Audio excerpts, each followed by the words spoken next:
Hey there, I'm Madison and I'm 34 years old. When I was a kid, my biggest dream was to be a journalist or work with magazines. I loved writing and keeping up with trends, so it made sense for me to study journalism and media in college. After graduating, I worked for several companies. They weren't the big famous ones, but that was okay. I was living my dream. Eventually, I landed a job at a pretty big company and felt like I had finally made it. A few years after I graduated college, when I was about 28, I met my husband, Scott. Scott's family was pretty wealthy and had their own business. I'm mentioning this because his mother, Tricia, always disliked me and insulted me. She thought I wasn't good enough for him and that I shouldn't have married him. Scott and I dated for about 3 years before we decided to get married. As I mentioned, Scott's mom, Tricia, didn't like me. She always put me down and made fun of me for working at a magazine and having a journalism degree. At first, her behavior really hurt me because no one should be treated like that, but for some reason, Tricia thought it was okay to treat me that way. Scott always defended me against his mother. His dad, Fred, also stood up for me whenever he heard Tricia's remarks. I was thankful for both of them. As time went on, I started to get used to Tricia's insults. Scott even suggested that we limit contact with her, but I didn't agree. Scott worked with his dad, and if he stopped talking to his mom, it could make things awkward for Fred. Fred was a wonderful person, and I didn't want to put him in a tough spot. I also didn't want Scott to cut off his family because of me. I learned to deal with it mostly because we only saw Tricia twice a month at most. But things changed when Fred had to go overseas for a business project. Tricia didn't want to be alone, so Scott and I agreed to let her stay with us until Fred returned. I had a bad feeling about it, but I believed that family should always come first. Living with Tricia was really tough. She constantly nitpicked and criticized everything I did, and the insults never seemed to stop. But I could handle all of that as long as she didn't actually harm me. However, everything changed during one week that turned out to be really difficult. I had a major presentation coming up at work. We were redesigning a section of our magazine, and I was responsible for making it great. This presentation was crucial because it would determine if I got a promotion, but Tricia didn't understand why it was so important. I don't think knowing would have changed her opinion of me anyway.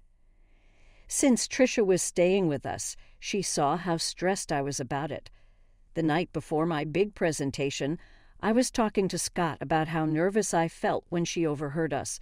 She walked into the living room and decided to share her thoughts. "This is a big deal. All the top bosses will be watching me. I can't imagine how scary this must be for you. I'm glad you had it easier with your business, but this is such a different game. I'm so scared of messing everything up." "Don't say that. You'll do great." I wish I could believe that. I just feel so unsure of everything. What if I mess up the presentation? I couldn't help but overhear you both talking. "Mom, we're having a private conversation." "Well, Madison, I just wanted to say that you have nothing to worry about. You probably don't have the skills for this, so you'll probably do badly tomorrow." "Excuse me." "Just treat it as a chance to quit your job and be a housewife. Then maybe you'll be good enough for my son. I can't believe he married a journalist." "Mom, you're crossing a line. Leave." "You know what? I don't have time for your nonsense, Tricia. I have bigger things to worry about than your opinion of me and my relationship with your son." "How dare you talk to me like that?" "So it's fine for you to talk to me that way, but not the other way around? Scott, say something. Your wife is disrespecting your mother." "She's just standing up for herself. I don't see anything wrong with it." "She's manipulating you. Look at how easily you can turn your back on family. Madison will regret this." I was furious at Tricia for barging into Scott's and my conversation and insulting me so blatantly. Scott tried to apologize for his mother's behavior, but I stopped him. He wasn't responsible for her hurtful words. After that, we decided to call it a night and went to sleep. I was too focused on everything else to even think about Trisha's threat towards me. I figured she would just continue tormenting me, which honestly I didn't care about at that moment. Dealing with her could wait until after my presentation. The next day, I hurried into work with my laptop ready for my presentation, but when I opened it, I realized something was terribly wrong. All the files on my desktop were gone, and my laptop had been reset. I started to panic. I had emailed the presentation to myself, so I tried to calm down, but when I logged into my email, I saw that all my emails were deleted, even from the trash. My heart sank and tears filled my eyes. I felt an overwhelming fear. I had to explain everything to my boss, who was not happy. He yelled at me for a while before telling me not to bother with the presentation because he had someone else do it in case I messed up. I knew then that any chance for me to advance in the company was gone. I couldn't believe this was happening. I rushed home in tears. Scott hadn't left for work yet, and when he saw me, he took the day off to be with me. He held me as I cried, and when I calmed down a bit, he asked me what happened. "What's wrong, honey? Did the presentation not go well?" "There was no presentation. At least, not one that I gave." "Huh? What do you mean? You put so much effort into preparing for it. You hardly slept those past few days because you were working so hard." "I know, but when I got there, I opened my laptop and found out that everything had been deleted." "What? How did that happen?" "I don't know. It was really embarrassing and humiliating to have to explain it to my boss." "Wait, did you not back it up somewhere else?" "Yeah, I emailed it to myself, but even my inbox and trash were emptied." "Oh my God, I'm so sorry this happened. What did your boss say?" "He yelled at me a lot, called me unprofessional and lazy. He had someone else do the presentation." "But you still have your job, right?" "Yeah, but I'm stuck in this position. I can't move up or get promoted. I'm done here." "Don't worry, honey. You'll find a better job. I'll be here for you through it all. Just keep working here until you're ready to leave." "Yeah, I'll give my notice now. I can't believe I worked so hard for this, and just when I was close, it slipped away." I felt really down after that. I take pride in doing well on my projects, so what happened was really tough for me. It was traumatic, to say the least. I wasn't given any more important work at my job. I held off on quitting, but after another week I knew it was time. I handed in my notice and waited for my time to be up. Through it all, Tricia seemed strangely happy. She saw me crying once and made remarks about how she knew I would fail. At first I was mad at her, but then I started thinking about her behavior. Maybe she was happy because she thought I would finally become a housewife, or maybe she was happy because she had something to do with my career falling apart. I can't quite explain it, but I had this gut feeling that Tricia had something to do with my laptop troubles. I wanted to talk to Scott about it, but I needed evidence first, so I decided to set up a hidden camera in the office to catch Tricia in the act. I ordered a camera disguised as a smoke detector and installed it on the ceiling. I connected it to my phone and got ready to implement my plan. The next step was to somehow let Tricia know about my upcoming presentation. That wasn't too hard. I just paced around the office looking worried. Scott was still at work, unaware of what I was doing. Tricia noticed my anxious behavior and asked what was going on. "What's wrong? Are you stressed about another project?" "I need to tell someone. Since you asked, I've been given another chance to present my work, and it could lead to a raise." "Oh, really?" "Yeah, and I'm really nervous because this is my last chance to get things right, and I have to do it well." "Why aren't you telling Scott? Is it because you're embarrassed about your job?" "No, it's because I don't want to disappoint him again. Just keep it between us, okay?" "I'm not promising anything, but it'll be interesting to see what happens tomorrow." "Why do you always want me to fail?" "I just think you'd be better off as a housewife. It's less embarrassing than what you're doing now." I don't have time for this, and I don't care what you think. Please leave me alone so I can practice my presentation before Scott gets home. Trisha left, but not before giving my laptop a look and smirking at me. I had a feeling something was up. I stayed in the office a little longer, only leaving when Scott came home.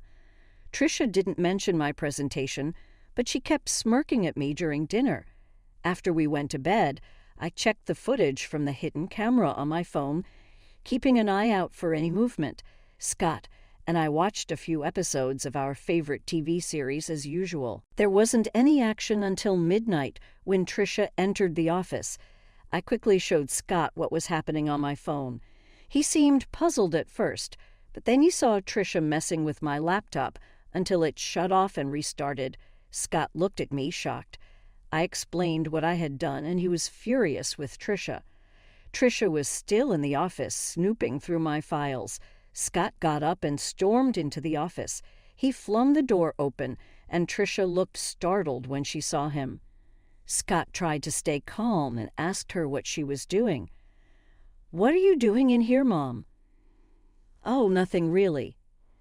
"Then why is Madison's laptop still open? Are you accusing me of going through her stuff?" "I think you did more than that, Mom. Firstly, I came in here because I thought this room needed tidying up. And secondly, you know your wife isn't forgetful. She wouldn't leave her laptop open. You wanted to clean the office at midnight, and don't talk about Madison like that." "Don't talk to me like that.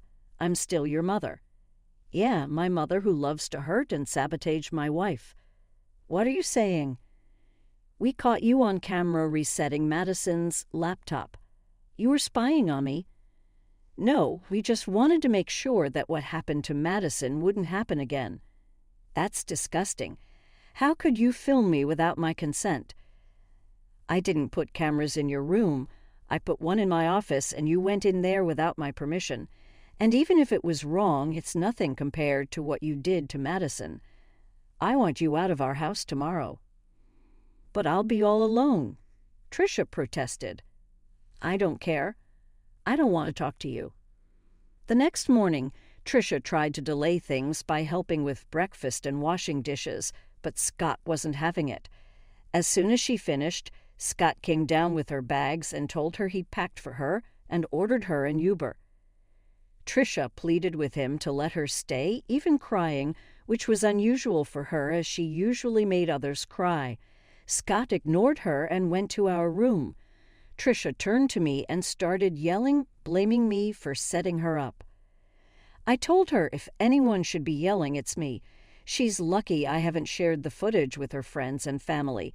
If they knew what she did to me, she'd lose them all. That shut her up pretty quickly. After Trisha left, I felt the weight lifted off my shoulders. Though I was still upset about my job situation, I knew I could bounce back and do even better. Scott was my biggest support throughout everything. Once my notice period ended, I took some time off to rest and figure out my next steps. Over the next few months, I took courses in different areas of my field. I knew if I focused on a specific niche and found the right job, I could achieve a lot more. I didn't want to expose Trisha, but after years of her putting me down, I wanted to show her what I was capable of. I wanted to reach heights even she hadn't seen. With Scott's help, I got recommendations in various places.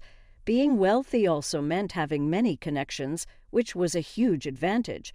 With my experience and Scott's support, I landed the role of chief editor at a major magazine known worldwide. The work was tough, but it was worth it. Somewhere along the journey to becoming chief editor, I forgot about my desire to show Trisha what I was capable of. In fact, we hadn't had any contact with her during those months. I knew Scott still spoke with his father because they worked together, but Scott hadn't heard much from or about his mother. His father, Fred, said she was upset with us about something but wouldn't say what. At least Trisha took my warning seriously, but I knew I would have to see her eventually. It turned out my company was throwing a huge party with lots of big names invited, including Trisha and Fred. Scott and I dressed our best because, for the first time, we were both important figures. When we arrived, Trisha and Fred spotted us and waved us over. We greeted them, and Trisha gave me a once-over before smirking. "Look at you, trying to fit in," she sneered. "Trisha, ignore her. Madison, you look lovely as always," Fred said kindly. "Thanks, Fred. How have you been?" "Yeah, how's unemployment treating you?" Trisha interjected. "Wait, you're unemployed?" Fred asked, surprised. "Oh yeah, she messed up at her job and they let her go. I've always said she's not good enough for our son." "Look at her. She can't even keep a job," Trisha mocked. "That's enough, Mom," Scott said sternly. "Stop siding with her. It's bad enough having to see her everywhere. We wouldn't have to if you just left her, like I said," Trisha insisted. "Okay, that's enough. Either you stop talking or I'm leaving," Scott warned. "But Madison, sweetie, if you need a job, let me know. It would be great to work with you," Fred offered sincerely. "That's really kind of you, Fred, but I can't accept the offer," I replied. "Of course not. I told you she's lazy and incompetent," Trisha muttered. Just then my name was called, and people started cheering. I looked towards the small stage, and the CEO was there, waving and motioning for me to come up. I turned to Fred and Trisha, excusing myself. Fred looked amused, but Trisha seemed confused and angry. The CEO gave a speech praising my work in the company and my ability to innovate and bring new ideas to the magazine. The audience cheered loudly, asking for a speech. I thanked Scott for his support and all my colleagues who helped make the magazine what it is. I ended by thinking of what. "That's really kind of you, Fred, but I can't accept the offer," I replied. "Of course not. I told you she's lazy and incompetent," Trisha muttered. Just then my name was called, and people started cheering. I looked towards the small stage, and the CEO was there, waving and motioning for me to come up. I turned to Fred and Trisha, excusing myself. Fred looked amused, but Trisha seemed confused and angry. The CEO gave a speech praising my work in the company and my ability to innovate and bring new ideas to the magazine. The audience cheered loudly, asking for a speech. I thanked Scott for his support and all my colleagues who helped make the magazine what it is. I ended by thinking of one person who doubted me because their negativity pushed me to be better. As I walked off the stage, everyone stopped me to congratulate me and ask about the unnamed critic, but I kept that to myself. I made my way over to the table where Fred, Trisha, and Scott were seated. Scott hugged me tightly, congratulating me, and Fred stood up to hug me too. Trisha glared at me. "Oh, Madison, this is amazing. I can see why you wouldn't want to work with us," Fred said. "Thanks, Fred. Although I'll admit, if you'd offered me the job about 6 months ago, I might have taken it." "You should have. At least then you'd be paid more," Trisha snorted. "Paid more? I could never put a price on this," Fred replied. "Right, she's not worth all that money," Trisha scoffed. "No, I mean I couldn't match what she's earning right now." "What do you mean?" Trisha asked, confused. "Do you want me to tell her, Madison? It might come off as boasting if I say it," Fred offered. "Madison makes at least 5 times more than I do in her current position," Fred